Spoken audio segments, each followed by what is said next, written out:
R24 লাইভলৈ স্বাগতম জনোৱাৰ লগতে দিব লৈছোঁ আজিৰ আন এটা খবৰ। হোজাইত প্ৰাক্তন সেনা বিষয়াৰ ঘৰত চুৰিকাণ্ড। ঘৰত কোনো নথকাৰ সুযোগ লৈ চোৰে লুটি নিলে সেনা বিষয়াৰ ঘৰত থকা গহনা আৰু নগদ ধন। উল্লেখ্য যে প্ৰাক্তন সেনা বিষয়া ভূষণ দেৱনাথ পৰিয়ালৰ লোকৰ সৈতে গোলাঘাটলৈ গৈছিল। সেই সুযোগ গ্ৰহণ কৰি চোৰে দৰ্জাৰ লক ভাঙি ঘৰত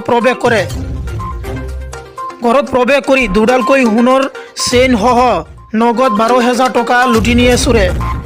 ওচৰ চুবুৰীয়াই ফোন কৰি খবৰ দিয়াতহে ঘৰখনৰ মালিকগৰাকীয়ে গম পায় চুৰি হোৱাৰ ঘটনাটো। ইয়াৰ পিছত মালিকগৰাকী ঘৰত উপস্থিত হৈ ঘটনাটোৰ বিষয়ে অৱগত কৰে হোজাই আৰক্ষীক। এই ঘটনা সংক্ৰান্তত হোজাই আৰক্ষীৰ তদন্ত অব্যাহত আছে। ঘটনাটো হৈছে 4 তাৰিখে মানডে আমি আৰু আমাৰ মিছেছ গোলাঘাটত গৈছিলোঁ।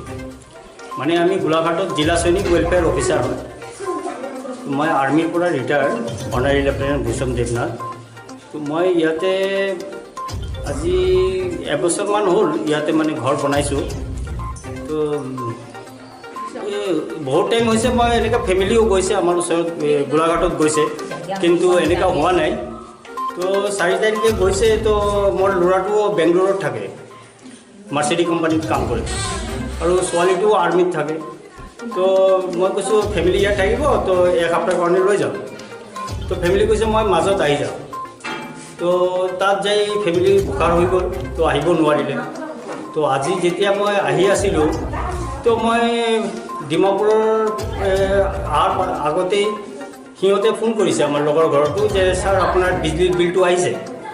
তো মই কৈছোঁ এইটো আমাৰ নেটতেও আহিছে, মোবাইলত আহিছে, তো আপোনাৰ ঘৰটো অকণমান চাব দেই। কৈছে আপুনি কৈছে তো মই অকণমান চাম নেকি, এতিয়ালৈকে ঠিকেই আছে ঘৰ। কয় ঠিক আছে, মই আৰু আপুনি কৈছে তো মই চাই লওঁ। তো সিহঁতে চাইছে, কয় আপোনাৰ ঘৰটোতো দৰ্জাটো খোলা আছে এই ছাইডৰটো।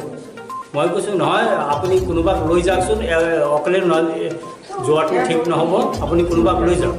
তো দুই তিনিজন মানুহ লৈ সিহঁতে আহিছে, দেখিছে মানে পূৰা ঘৰৰ কণ্ডিশ্যন এনেকুৱা হৈছে।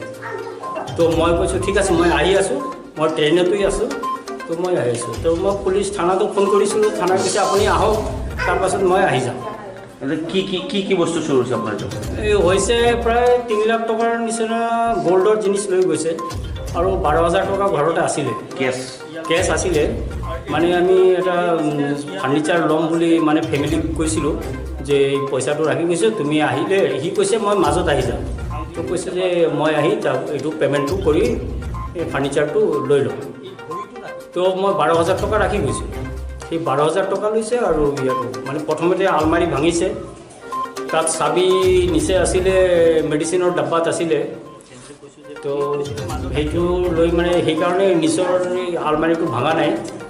তো তাৰ পৰা মানে এই পইচাটো আৰু ATM চেটিএম চব এনেকাই ৰাখি দিছে, পাছবুক আৰু কোনো ডকুমেণ্ট একো কৰা নাই। খালি আপোনাৰ গ'ল্ড অৰ্নামেণ্টছ আৰু গ'ল্ড আৰু টকাটো